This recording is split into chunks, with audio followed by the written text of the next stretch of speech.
Subscribe now and press the bell icon. Never miss an update. नमस्कार आदरणीय पालक आणि विद्यार्थी मित्रांनो, बालाजी एज्युकेअर मध्ये आपले स्वागत आहे। विद्यार्थी मित्रांनो, महाराष्ट्रातील सर्व विद्यार्थी आणि पालक आता BMS व BHMS स्ट्रे वॅकन्सी राऊंडची वाट पाहत आहेत।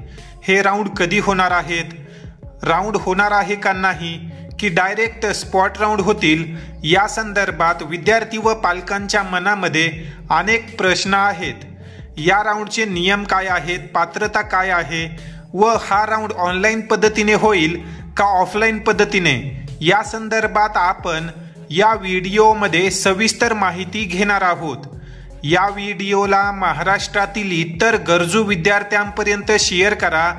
तसेच येणाऱ्या सर्व माहितीपूर्ण अपडेटसाठी बालाजी एज्युकेअर या यूट्यूब चॅनललाही नक्की सबस्क्राईब करा। तर विद्यार्थी मित्रांनो, या ठिकाणी आता आपण ग्रुप बी BMS, BUMS आणि BHMS या कोर्सेसचा जो काही स्ट्रे वॅकन्सी राऊंड होणार आहे त्याचे नियम पाहणार आहोत।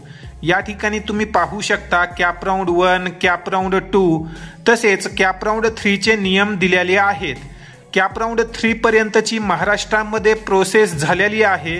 ज्या विद्यार्थ्यांना कॅप राऊंड 3 पर्यंत कोणतेच कॉलेज मिळाले नाही, असेच विद्यार्थी यापुढे जे काही स्ट्रे वॅकन्सी राऊंड होणार आहेत त्यासाठी पात्र असतील। या ठिकाणी तुम्ही पाहू शकता कॅप राऊंड 3 नंतर after round 3 subsequent online cap stray vacancy rounds will be conducted if seats remains vacant. तर याचा अर्थ असा आहे की कॅप राऊंड 3 नंतर जर काही जागा रिक्त राहत असतील तर त्यासाठी ऑनलाईन स्ट्रे वॅकन्सी राऊंड होईल। तर यापुढचा जो काही BMS चा राऊंड आहे तो देखील राऊंड ऑनलाईन पद्धतीनेच होण्याच्या चान्सेस आहेत।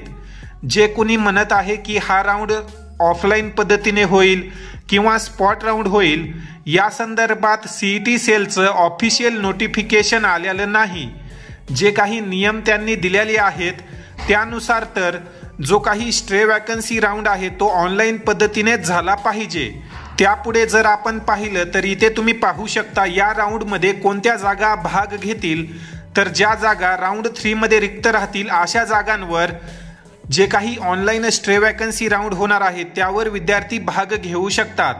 कोणते विद्यार्थी पात्र आहेत तर तुम्ही या ठिकाणी पाहू शकता candidates who have registered and filled online preference form previously but not been allotted a seat till round 3। ज्या विद्यार्थ्यांनी BMS व BHMS साठी कॅप राऊंड 1, 2 आणि 3 मध्ये चॉईस फिल केलेलं होतं परंतु अद्याप कोणतेच कॉलेज मिळाले नाही, असे सर्व विद्यार्थी स्ट्रे वॅकन्सी राऊंडसाठी पात्र आहेत। या राऊंडसाठी अपात्र कोणते विद्यार्थी आहेत तर त्याची माहिती तुम्ही या ठिकाणी पाहू शकता। अपात्र विद्यार्थ्यांचा विचार केला तर ज्या विद्यार्थ्यांना राऊंड 1, राऊंड 2 आणि राऊंड 3 मध्ये BMS किंवा BHMS जागा मिळाली आहे असे विद्यार्थी या राऊंडसाठी अपात्र आहेत। तसेच ज्या विद्यार्थ्यांनी ऑल इंडिया कोटामध्ये भाग घेतला होता व ऑल इंडिया कोटामध्ये राऊंड 3 पर्यंत जर त्यांना एखादी BMS किंवा BHMS जागा मिळाली असेल तर असे विद्यार्थी देखील या राऊंडसाठी अपात्र आहेत। या राऊंडचे आणखी काही नियम आहेत ते तुम्ही या ठिकाणी पाहू शकता।